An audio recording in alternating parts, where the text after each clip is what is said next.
Have you ever wished you could make money from home but just felt like you didn't have any extra time? Maybe you work full time, or maybe you're home all day with your kids and it just seems impossible to think about starting a business with everything else that you're already juggling? Let me just start by saying I've been there. I used to be a burnt out marketing professional who had spent nearly 10 years in different 9-to-5 jobs. And after trying many online business ideas, I finally found one that not only replaced my 9-to-5 income, but was also something I could do at home as a mom with 2 kids. So this might surprise you, but it only took me 1 hour of my time to do every day.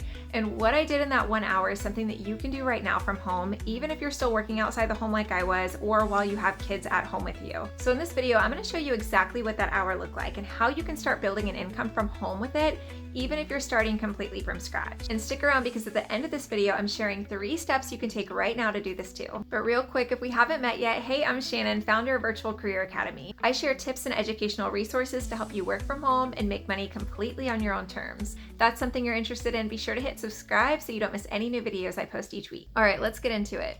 Now, I tried several ways to make money online before I found the one thing I'm about to share with you that ultimately replaced my 9-to-5 income and allowed me to work from home completely on my own terms. I sold handmade jewelry on Etsy where I made a little bit of money, but nothing close to what I needed to actually replace my income. I also sourced products and sold them through Amazon FBA. Again, made a little bit of money, but it was way too much of a time commitment with too little of a return. I had several other business ideas that I purchased website domains for and made plans for, but never got them off the ground. It wasn't until I read a blog post online about a mom who had started freelancing as a virtual assistant, and I got very inspired. Freelancing didn't require any upfront costs. I could set my own schedule and work whenever I wanted to. I could also do this from home, which was my ultimate goal. Now, at the time, I didn't have a very good understanding of what freelancing truly meant and how you can make money doing it, so I did some research to learn more. What I found was that this was exactly the kind of business model I was looking for, but didn't realize it was there in front of me the whole time. As a freelancer, you get paid to take tasks off of business owners' plates, so the things that take up their valuable time but don't always need to be done by them. So you might help them with tasks like organizing their inbox or scheduling appointments, managing their social media posts, responding to customer messages, or providing ongoing admin support that helps their business run more smoothly. And the best part is you don't have to learn any new skills to do this. You can start with the skills that you have right now. I personally started with 1 client for 1 hour a day and handled simple admin tasks as a virtual assistant. I'd come home from my office job, grab my laptop, and I would spend 1 hour working on things like posting on social media, creating graphics in Canva. I would update their blog posts, complete weekly newsletters. My goal was to use freelancing to replace my 9-to-5 income completely so that I could quit that job and work for myself from home, which I was able to do that the following year. And here's the part that still surprises people when I tell them, but most of my freelance career, I've worked 20 hours or less doing client work, and plenty of those weeks I brought in $1,000 or more. But I started with simple services that I knew how to do already, and I just committed to 1 hour a day to really give myself an opportunity just to learn how this all works. And something that I really didn't expect to happen was that after working with my first client for a couple of months, he started referring me to other business owners that he knew. It didn't take long before I was able to get as much work as I was able to handle. And with that experience, my skills grew, my confidence grew, my business evolved, and I was able to increase my rates to earn more money by working less time. Something I want you to remember here is that we all start as beginners, okay? So every freelancer making a full-time income today, they started with just 1 skill and 1 client. They figured things out as they went. They learned from that experience, improved over time. The secret wasn't that they had it all figured out from the beginning. It's just that they started before they were ready and they simply kept going. So where do you begin if you are a complete beginner like I was?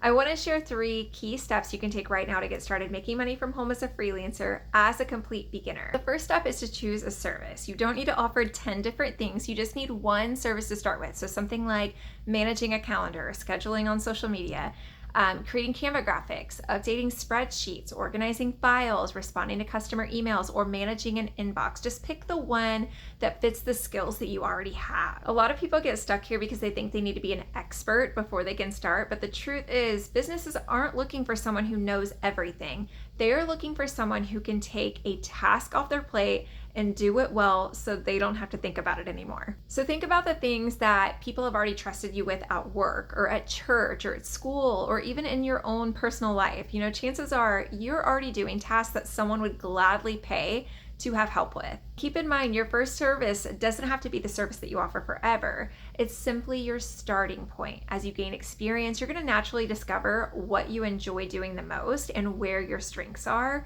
but you can't refine something you never start. The second step is to price your work. When you're brand new, most freelancers start somewhere around $20 an hour to $30 an hour. As you get faster, gain confidence and take on more responsibility, your rates can typically move into the $30 to $50 an hour range, and eventually beyond that as you specialize. The biggest mistake I see beginners making is just thinking that they shouldn't charge fair rates until they're an expert. But businesses aren't paying you to know everything. They are paying you to solve a specific problem, which will save them time and make their day easier. If you can save a business owner time, help them stay organized, or take tasks off their plate, you are providing real value. The goal in the beginning isn't to charge the highest rates. It's to get your first few clients, do great work, build those testimonials, gain that experience. As your skills grow and as you begin to take on more responsibility, your rates should then absolutely grow too. Now, the third step is to get clients, and this is the part that can feel the scariest, but it does not have to be complicated. Most people picture cold messaging hundreds of strangers or competing with thousands of freelancers online. That's not how I recommend starting. It's definitely easiest to start with your warm network, so people you already know.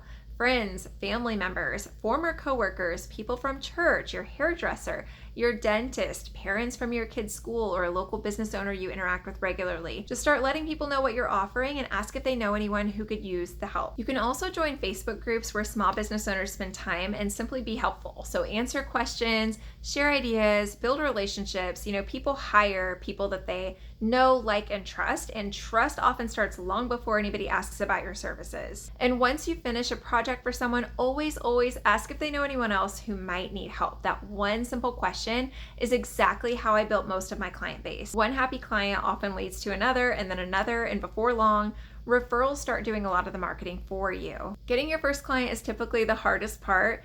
Getting your second and third clients becomes much easier because you now have experience, you have confidence, and you have someone who can vouch for your work. So to recap this, choose one service, price it fairly for where you're at, and start letting people know you're available to help. This is exactly how I started as a complete beginner, working in the small pockets of time I had available each day. It's also how I've helped hundreds of other beginners get started too. If you want a clear step-by-step plan instead of trying to figure this out on your own, you're definitely going to want to check out my Hour to Income workshop linked in the description under this video.